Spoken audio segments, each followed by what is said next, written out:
सभी प्रेमी जनों को जय श्री परमानंद।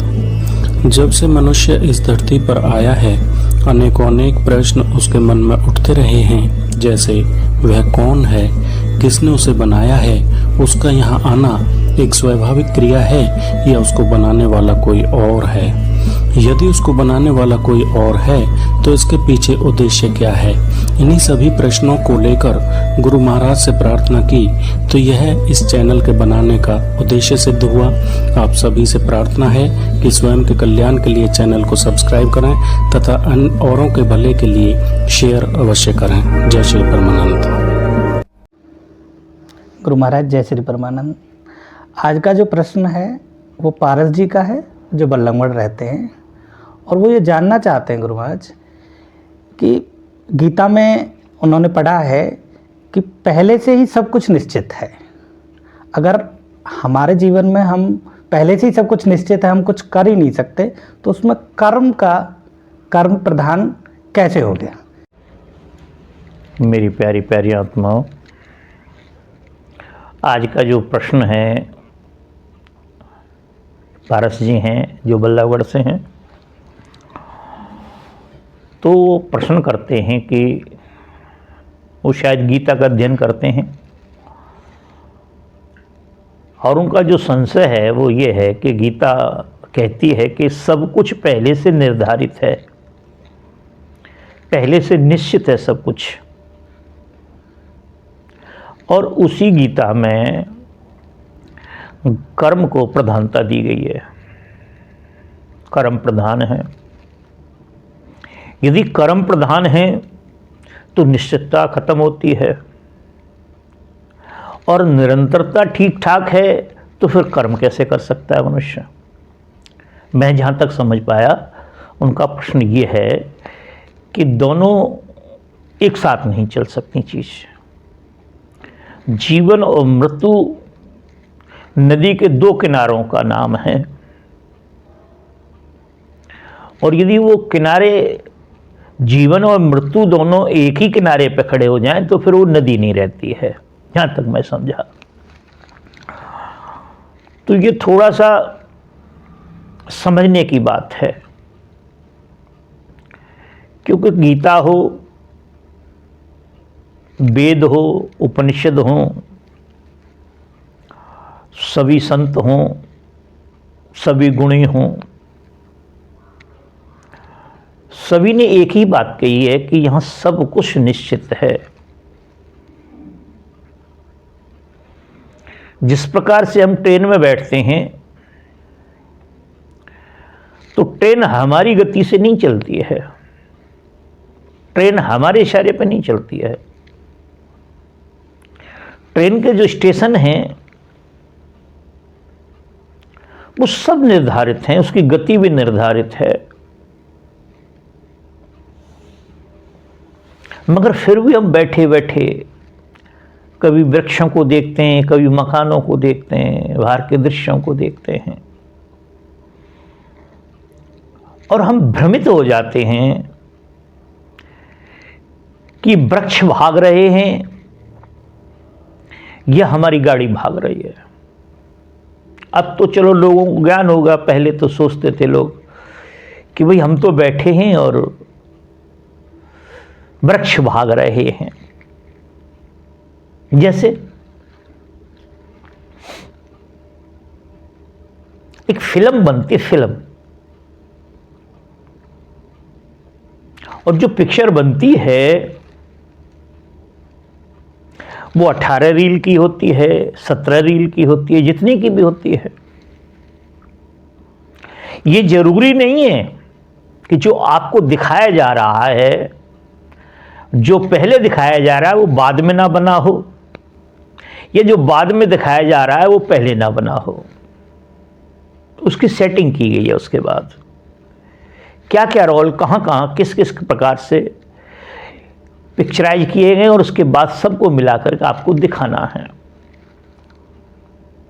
तो हम जानते हैं ना ये पिक्चर है और पहले से निर्धारित है, फिर भी हम कई बार भावुक हो जाते हैं, उसमें रोने लगते हैं।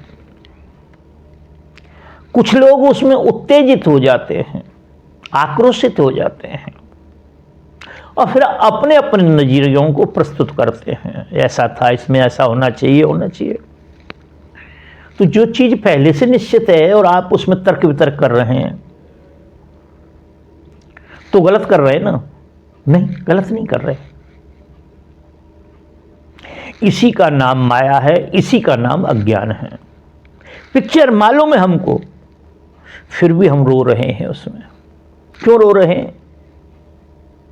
क्योंकि वो पल ऐसा आ गया और उस पल को, उस दृश्य को हमने अपने साथ जोड़ लिया। तो बंधुओं, इसी प्रकार से सब कुछ निश्चित है। अब हम ये जो दो विभाग कर दिए हैं इसको समझेंगे। जो पारस जी का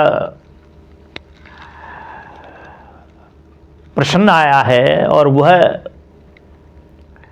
इससे विचलित हैं, विस्मृत हैं उससे,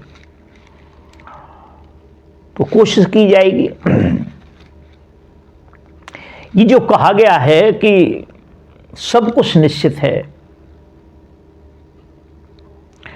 तो जो निश्चित है वो क्या निश्चित है? वो निश्चित है परमेश्वर। निश्चित है ये जो आप देख रहे हैं। जब सूर्य को निकलना है तभी निकलेगा, आपके कहने से और आपके ना कहने से नहीं निकलेगा। बारिश के टाइम पे बारिश होगी, आपके कहने से ना रुकेगी, ना अधिक होगी। वायु चलती है।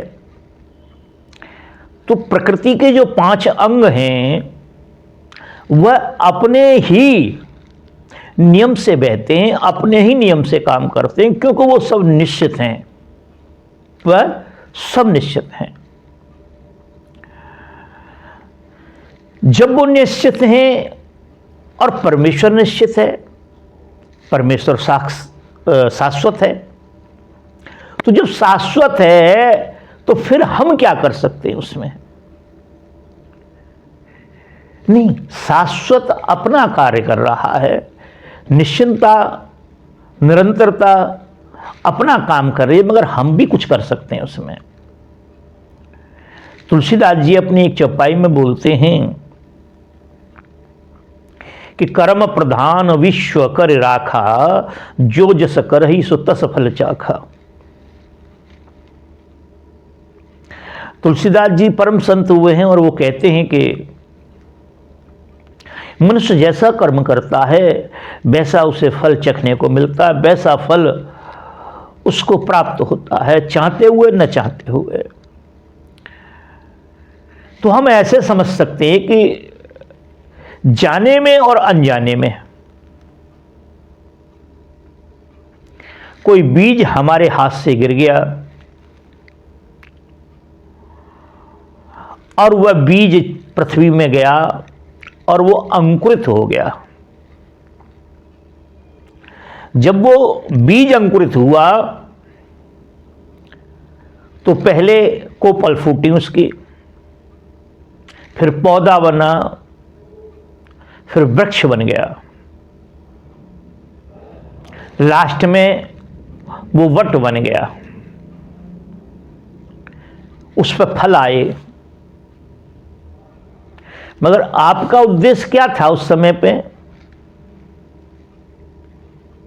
हर आदमी सोचता है कि अच्छा होगा इसमें, मगर कई बार क्या होता है कि जो हम करते हैं उसके अनुरूप रिजल्ट नहीं आता है। वृक्ष पैदा हुआ, सब कुछ हुआ, पर वो कांटेदार पैदा हुआ, फलदार नहीं हुआ। क्या हुआ? वह कांटेदार पैदा हुआ, उसमें कांटे उत्पन्न हुए, फल नहीं आए उसमें। तो अब आप एक बात बताएं कि आप उसमें क्या कर सकते हैं? क्या उसे चेंज कर सकते हैं? ऐसी क्षमता है हमारे अंदर? नहीं। वो जो हमारे हाथ से, हमारे माध्यम से जो वृक्ष खड़ा हुआ,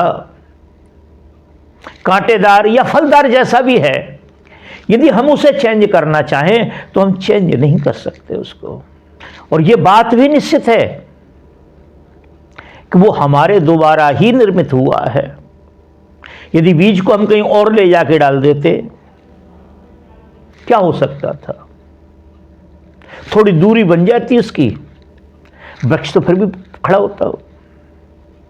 इसी प्रकार से एक मनुष्य किसी के साथ कोई गलत कर देता है, मर्डर कर देता है, कोई फ्रॉड कर देता है,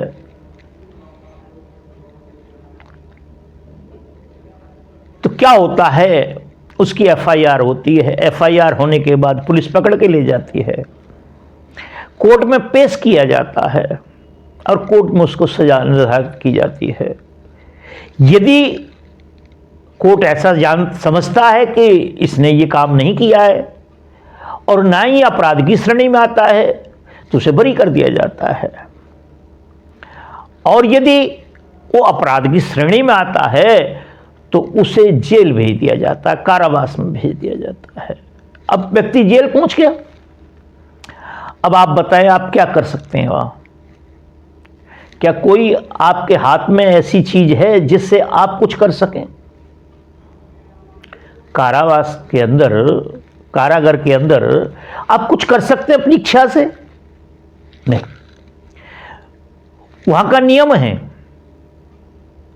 वहां की नियमावली है। इतने बजे सोना और इतने बजे खड़े हो जाना है, इतने बजे पीटी होनी है, इतने बजे शौच इत्यादि से निवृत्त होना है, इतने बजे आपको ब्रेकफास्ट मिलेगा, इतने बजे आपको लंच मिलेगा, इतने बजे डिनर मिलेगा। ये वहां का नियम है और जेल की परिधि में आप। इसी प्रकार से संसार और संसार की परिधि है जिसमें हम रह रहे हैं आप। ये भी एक जेल खाना ही है जिसमें हम सब रह रहे हैं। तो जितने भी नियम हैं वहां वो जेल के हैं, आप कुछ नहीं कर सकते अपनी इच्छा से। अब देखिए यहीं से स्टार्ट होगी आपका जो प्रश्न है, यहीं से स्टार्ट होगा। आप जेल पहुंच गए, आप अपने किए से पहुंचे, और वहां जाकर के भी आपको यह समझ में नहीं आया कि क्या मेरा ही किया हुआ है, ये मुझे ऐसा नहीं करना चाहिए था, मुझे तौबा कर लेनी चाहिए। वहां जाकर के भी आप लोगों से लड़ते हैं, झगड़ते हैं, वहां भी मर्डर करने की कोशिश करते हैं, तो क्या होगा? अवधि तो आपकी उतनी ही रहेगी, मगर आप जो पार्क में घूमते हैं, सभी लोग घूमते हैं, सभी कैदी घूमते हैं, आपके लिए घूमना मना कर दिया जाएगा। आपको बैरिंग से बाहर नहीं आने दिया जाएगा, क्योंकि आप खुकार हो चुके हैं, आप खुकार हो चुके हैं, आप दूसरे को नुकसान पहुंचा सकते हैं। और उसके बावजूद भी यदि आपकी समझ में नहीं आती और आप अपने आचरण में बदलाव नहीं लाते हैं, तो बैरिंग से आपको कोठरी में भेज दिया जाएगा। उसके बावजूद भी आपकी समझ में नहीं आती है, तो मैंने सुना है, श्योर नहीं, कि अंडा सेल होता, अंडा सेल 4x4 होता है, वो चारों तरफ से 4 फुट हाइट होती है, 4 फुट चौड़ाई होती है उसकी, 4 ही फुट लंबाई होती है उसकी, जिसमें किसी तरह से व्यक्ति पैर नहीं फैला सकता, जिसमें कभी खड़ा नहीं हो सकता मनुष्य।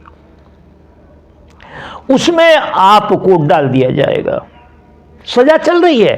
वो सारे जो नियम हैं वो जेल के ही चल रहे हैं, आपका कोई नियम नहीं चल रहा।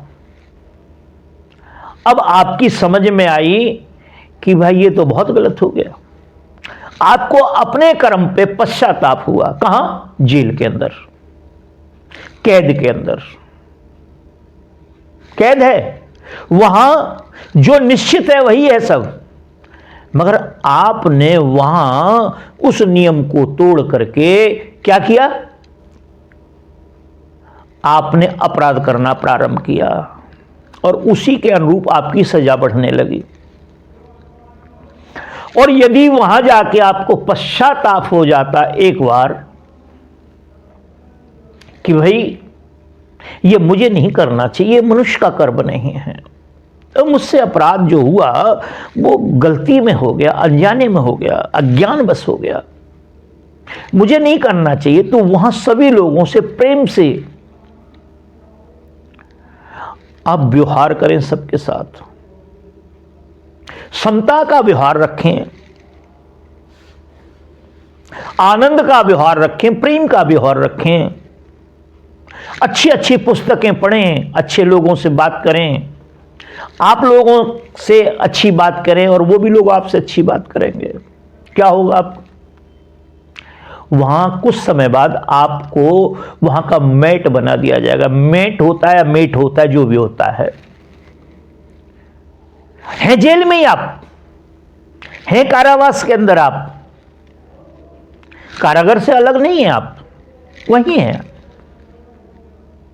तो वहां आपको स्वतंत्र छोड़ दिया जाएगा, उस परिधि के अंदर दूसरे लोगों से काम कराएंगे आप।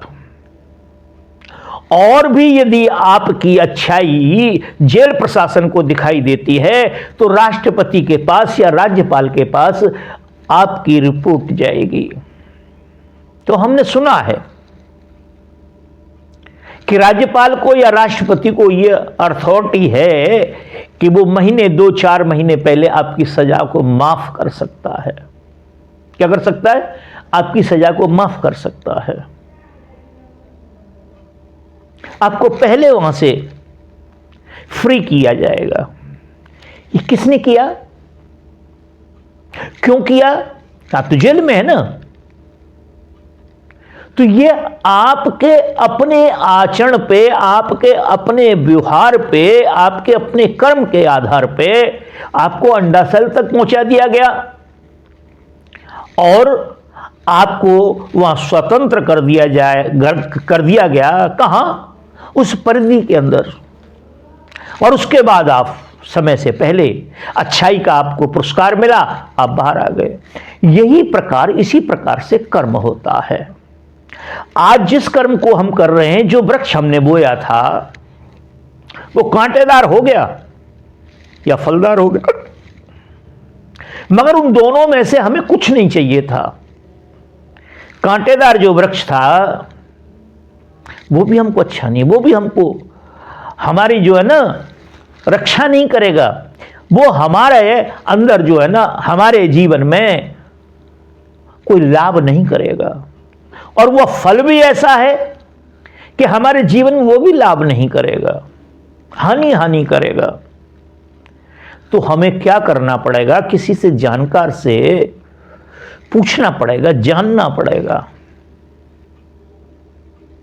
कि भाई हमने ऐसे ऐसे गलती से हमसे ऐसा हो गया, ये वृक्ष हमने तो बड़ी परवरिश की इसकी, मगर ये तो अब हमारे लिए उल्टा पड़ गया है। तो हमें आगे के लिए जो फल बोना है, बीज बोना है, वो किस टाइप का बोए, जिससे आम आए, अमरूद आए, संतरे आए और भी जितनी चीजें वो आए जो हमारे जीवन को सुख पहुंचाएं। तो पहले आप जानते हैं तो आप अपनी प्रयास करेंगे, और नहीं जानते हैं तो किसी के द्वारा आप उस फल को बोएंगे, बीज को बोएंगे, और एक समय वह वृक्ष बन जाएगा और उस पे मीठा फल आएगा। क्या आएगा? मीठा फल आएगा, आनंद देने वाला फल आएगा। अब आप प्रश्न, जो आपका प्रश्न था, मैं समझता हूं फल दोनों ही आपने बोए ना, आपके दोबारा बोए गए। कांटेदार जो हुआ वो भी आपकी इच्छा से हुआ, वो ही आपने बोया था। और उसके बाद जो फलदार, जो आपको सुख पहुंचाने वाला था, उसका बीज भी आपने डाला, उसका निर्माण भी आपने किया। वह आनंद दे रहा है, वह अनानंद की अनुभूति आपको करा रहा है। इसी प्रकार से हमें अज्ञानवश